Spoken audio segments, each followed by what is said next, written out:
അസ്സലാമു അലൈക്കും വറഹ്മത്തുള്ളാഹി. പ്രിയമുള്ളവരെ, കഴിഞ്ഞ ദിവസം ഒരു പരിപാടിയിൽ രണ്ട് സുന്നി വിഭാഗത്തിന്റെ പണ്ഡിതന്മാർ ഒരേ വേദിയിൽ സംഗമിച്ച ഒരു കാഴ്ച നമുക്ക് കാണാൻ സാധിച്ചു. ഫോട്ടോ നിങ്ങൾ കാണുന്നുണ്ടാവും. ഇതിൽ ഒന്ന് MT അബൂബക്കർ ദാരിമി, മറ്റൊന്ന് വഹാബ് സഖാഫി മമ്പാട്. രണ്ടുപേരും വഹാബികൾക്കെതിരെ ശക്തമായിട്ട് വേദികൾ കൈകാര്യം ചെയ്യാൻ പ്രാപ്തരായ പണ്ഡിതന്മാരാണ്. ആ രംഗത്ത് തിളങ്ങി നിൽക്കുന്ന ആളുകളുമാണ്.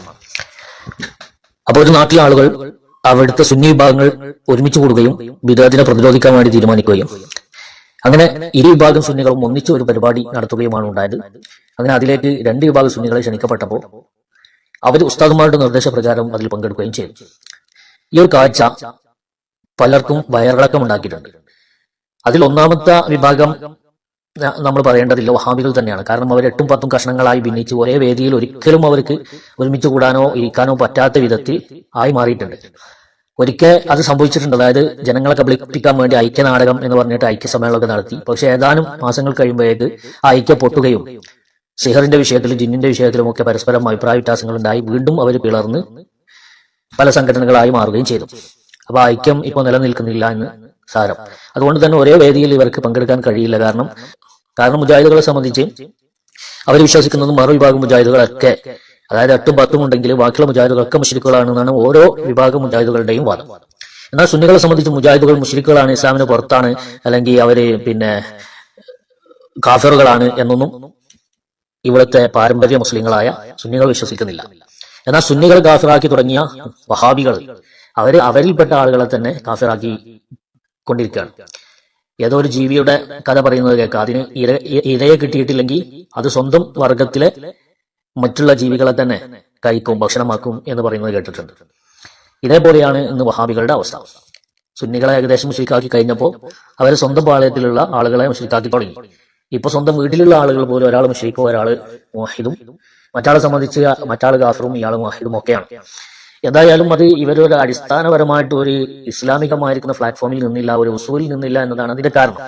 അതുപോട്ടെ, ഇത് കാണുമ്പോൾ വയറിളകുന്ന മറ്റൊരു കൂട്ടരുണ്ട്, ചില പ്രത്യേകതരം രാഷ്ട്രീയക്കാർ.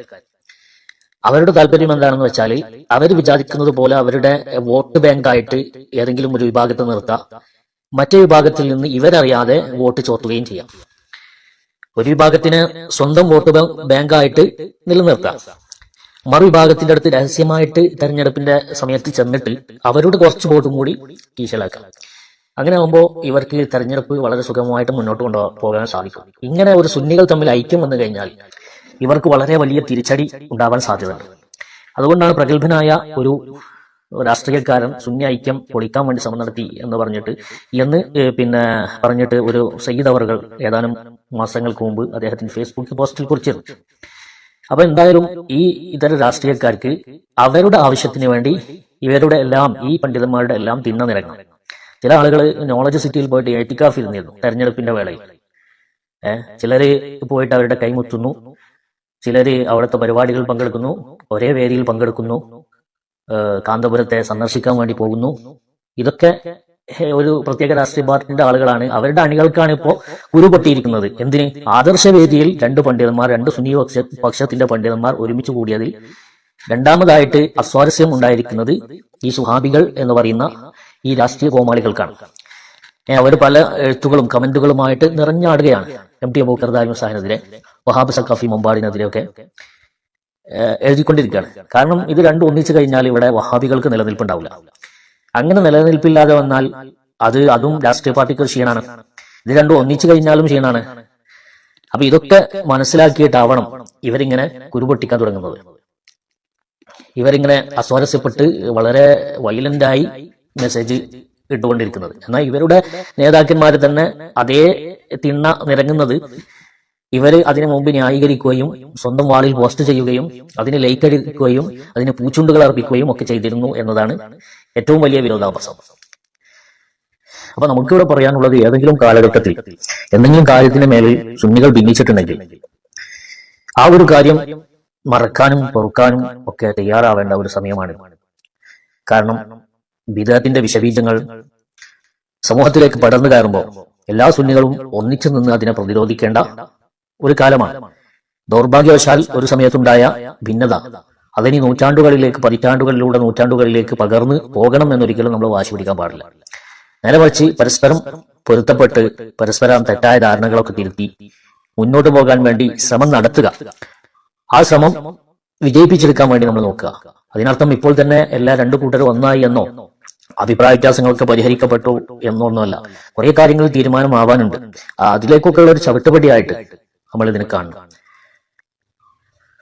കാരണം എന്തെന്ന് വെച്ചാൽ, ഭിന്നിച്ചു നിൽക്കാൻ നമുക്ക് ഒരു കാരണമുണ്ടെങ്കിൽ ഒന്നിച്ചിരിക്കാൻ 1000 കാരണങ്ങളുണ്ട്. കാരണം നമ്മൾ ആശയപരമായിട്ട്, ആദർശപരമായിട്ട് യാതൊരു ഭിന്നതയും ഇല്ലാത്തവരാണ് സുന്നികൾ. അവർക്കിടയിൽ സംഘടനാപരമായ പ്രശ്നങ്ങളാണുള്ളത്.